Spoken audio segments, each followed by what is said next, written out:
South Africa's President Cyril Ramaphosa has called on the country's political parties to work together for the good of the country. As final results for last week's election confirmed, this African National Congress lost its majority for the first time. Now, the result, announced on Sunday, is the worst election showing for the ANC, Africa's oldest liberation movement, once led by Nelson Mandela since it came to power 30 years ago, ending white minority rule. Now joining me on the program is Werner Horn, the national spokesperson for the Democratic Alliance, and Siyabulela Jentile, President Not In My Name International. Thank you for your time. Let me start off with you, Horn.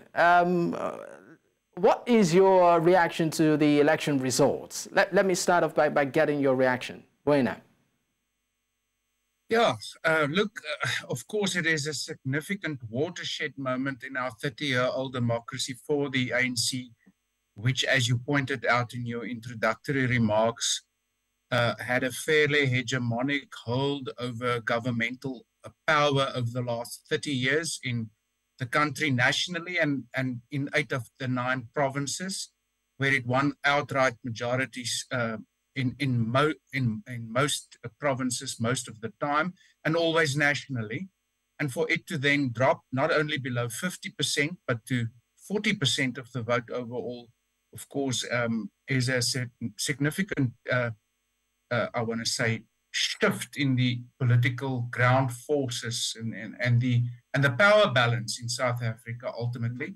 So in that sense, as the major opposition party for the last 20 years, and of course then in the current to be established parliament, the second biggest party, having showed some growth ourselves, we are pleased that ultimately the stranglehold and the sole domain, or the sole holder of power, has dropped to below 50% in our National Assembly, and in now 4 of the 9 provinces, with the 1 province where we have an outright majority. It brings new potential, but of course also some risks for our constitutional democracy. Let me also get the reaction of Jentile on this one. Thank you very much. Let me first congratulate the Democratic Alliance. I must say that they've done exceptionally well in this particular elections. We hope that the discussions that are to follow in the next few days will be to the best interest of the people of South Africa. I need to just say that South Africa's democracy is 30 years old, and that is an adult, and naturally at some point in life, a 30-year-old must make adult-based decisions. A 30-year-old must start acting like a 30-year-old, and what we have seen, the results showing us from these elections is growth, is the maturity of democracy, is the people of South Africa saying that we need to let go of the old and usher in the new. And this is indeed a new dawn that the ruling party always tells us about. This is the new dawn, and the electorate has spoken, a decision that needs to be respected by all, that democracy has won. However, we need not be mindless of some of the discrepancies that have been noted by some opposition parties. The IEC, the Independent Electoral Commission of South Africa, needs to ensure that they deal with the loopholes within their system, they deal with some of the setbacks, they deal with the challenges before we go into the 2026 local government elections and ultimately the 2029 national and provincial government elections. But generally, we've had a good election. I do believe that they were free. Reluctantly, I would say they were fair. But, at the end of the day, the voice of the people is loud enough to say that it's time for a change, and a change that has put the African National Congress just at 40%, which means that it's time for new government to take the country forward. Thank you. All right, let me go back to you, Werner. Now, the ANC had about 40.2%, and of course, the main opposition party is talking about your party, DA, had about 21.6%, and the MK party, which of course came third at about 14.7%. And there are talks about a coalition government. I'd just like to know what the DA thinks about it. Yeah, look, our federal executive met yesterday at the back of the expected result as announced last night, the final result, and a 6-person committee was established on behalf of us as the Democratic Alliance to now have exploratory talks with other political parties to establish what options could be put on the table to enable government formation nationally, but also in Gauteng, the economic heartland of South Africa, where nobody is near a majority, and in KwaZulu-Natal, where there was also a massive fragmentation of the vote provincially. So from our side, as a party who wants to put South Africa and South Africans first, we are very much going to be part of the discussions. Of course, we have certain non-negotiables from our side. We are a party that is founded on the principle of the supremacy of our constitution. But I'm also trying to understand how this will work, given the fact that all of these political parties run on different ideologies. So how will a compromise, be reached with when political ideologies differ? Yeah, as you indicate, that is what I was going to get to. From our side, our federal executive has already firmly resolved that parties who wants to abolish our constitution, subvert the rule of law, the role of our judiciary and our courts in this country. Some of some of those were aspects of, for example, the manifesto of MK. In respect of the EFF, the fourth largest party, for example, they propagate the solution to our economic woes to be a nationalization of all private industry, the expropriation of private property held by individuals to be put in the hands of the state. And that for us is, in terms of our ideological point of departure and where we position ourselves, that would be no-go area.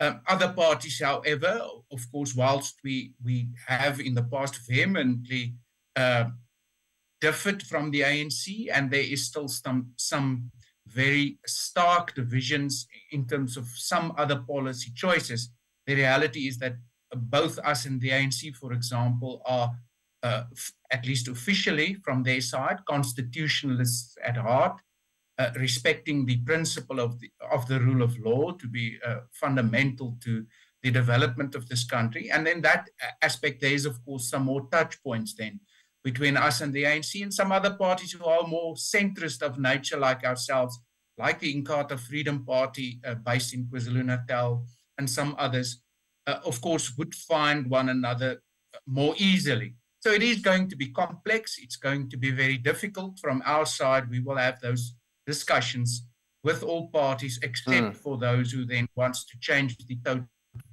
order and the total look and feel of our constitutional democracy.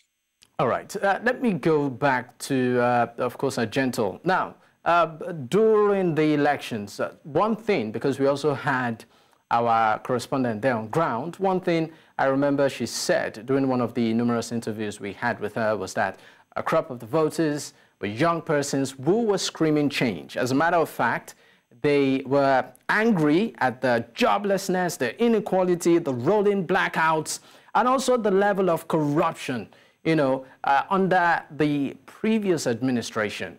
Hence, we, of course, saw that echoed through the votes, over the weekend. Now, my question to you is this. What do you think should be the top priorities right now for the new dawn, political dawn in South Africa in terms of should it be a coalition government or, moving forward? How do you think these issues can be tackled? I mean, of course, the question of coalitions is inevitable. It's one that we cannot run away from. the electorate has spoken, the people of South Africa have spoken, in that, you know, more than one party or more than, well, there is no one party that has got, you know, outright majority. And so the people are saying that, guys, for different political parties, you need to come together and find common ground. And this is what was emphasized by the incumbent yesterday, the president of South Africa, say at the announcement of results yesterday. He said that we need to unite for the benefit of the people of this country. And so there's always the issues around unemployment, the issue of gender-based violence, the issue of crime, and the issue of many other social ills that we are facing as the people of South Africa today. And ourselves as civil society movement and community, we are saying that whatever discussions or conclusions are reached by different political parties, a central point should always be to the interest of South Africans. And we understand that each one of them have got a number of non-negotiables that they have, but we also would like to encourage them to, you know, allow themselves to go into the negotiation table with an open mind that says that we need to put the interest of South Africans first. And so a compromise at the end of the day may need to be reached by different political parties. The people of South Africa are worried about bread and butter issues. We are not really interested about this and that and how political parties differ ideological. We want to know how we're going to get jobs. We want clean drinking water.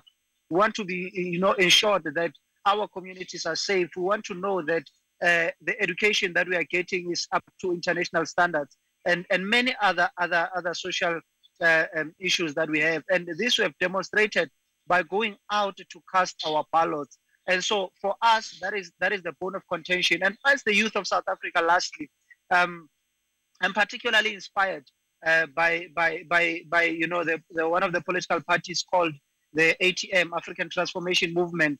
And I'm glad that its leader will be going back to parliament in the name of Vuyole Tuzungula. He's a young person like us. He's young, he's in his 30s. He represents our fears. He represents our aspirations. And this is the example that should be taken by all political parties. Send more young people into different legislatures, send more young people into positions of power, because they understand the current dynamics, they understand the current challenges that we face. And so for us, those are some of the things that are central. And so what needs to be central to our collective effort right now is to ensure that whatever discussions are had, the people of South Africa are put first. That's all we want. Nothing more, nothing less. All right. Let me go back to you, Werner. Now, talking about these issues that, of course, were reflected or highlighted by some South Africans, talking about the security situation, the joblessness, the unemployment, the inequality, the rolling blackouts. One issue also is corruption. And we know that in the previous administration of the ANC, there were cases involving people in government. Now, the issue of coalition, in government is coming up. How will we see a situation, I'm just asking from the angle of the DA right now, where maybe the DA will move motions that would involve, sort of prosecuting those or some of those cases, revisiting some of those corruption cases and having, maybe drag them to court for the court to decide, what happens? Or do we see a situation? How do we ensure checks and balances moving forward? Well, yes. Firstly, we, as I indicated in some of my previous input, is a party that is firmly in favor of the rule of law, and that the law as it stands must take its course. And in that sense, there is as far as we're concerned, no room for political protection and political pressure on both the South African Police Service and the National Prosecuting Authority when it comes to information, complaints about corruption, and investigations that unearth cases that must be prosecuted. As it is during the previous term, the last term of the ANC in majority, a judicial commission of inquiry into state capture and commission unearthed hundreds of millions of rands lost through corrupt activities during the 29 to 2018 period in our country. And all of those have been referred to the South African Police Services and the Investigative Directorate housed in the National Prosecuting Authority. And one of the things we will be very strong on is that ultimately these investigating and prosecuting authorities in South Africa must be left alone politically. They must be capacitated, both from a budgetary perspective and ultimately through enabling them to recruit real expertise, so that those who have added to the unemployment and the economic woes in our country through stealing what is due to the public for basic services, water, electricity, must be brought to book. All right. Let me go back to Jentile too. I would like to know how you, as a civil society organization yourself, how would you ensure that accountability is sustained in government, moving forward, particularly with this new dawn? Of course, South Africa generally has got a very strong civil society sector in different occasions where we've had to raise our voice on different issues, whether be it in government, in corporate, and so we are not going to stop now. In fact, even during these elections, we have been very vocal. Different groupings have been very vocal.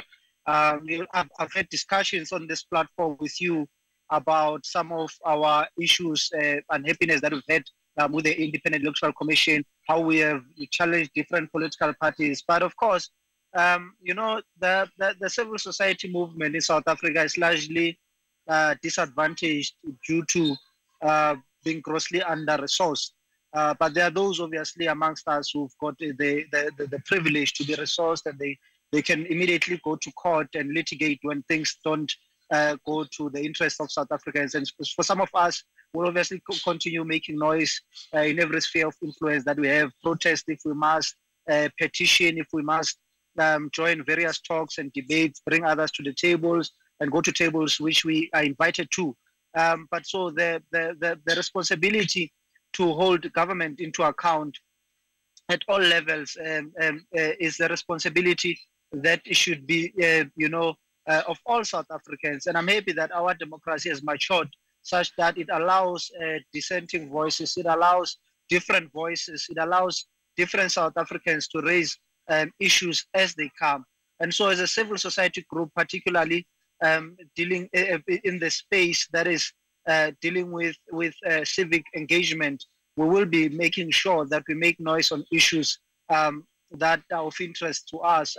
I've seen quickly as an example that there's different political parties that have already started calling for the Phala Phala report to be reintroduced in Parliament. Those are some of the issues that we will be supporting. And I would like to invite Wayne there, my colleague from the DA there, if they would be interested in pursuing a similar route, which I know they will be, to engage us, to involve us in this deliberations. We need to start seeing arrests now. We've spoken enough about issues. We have seen enough media reports. We've seen enough. The NPA has done its work. The police are doing their work. However, we are not seeing anyone being actively imprisoned. And so it is our responsibility as South Africans, it's our responsibility as the civil society movement to ensure that we hold the government to account. The people that we elected yesterday, they must all be accountable to the people of South Africa. All right. Thank you so much for your time on the program, gentlemen. Werner Horn, the National Spokesperson, Democratic Alliance, and Siyabulela Jentile, President, Not In My Name International. Once again, gentlemen, thank you for your time.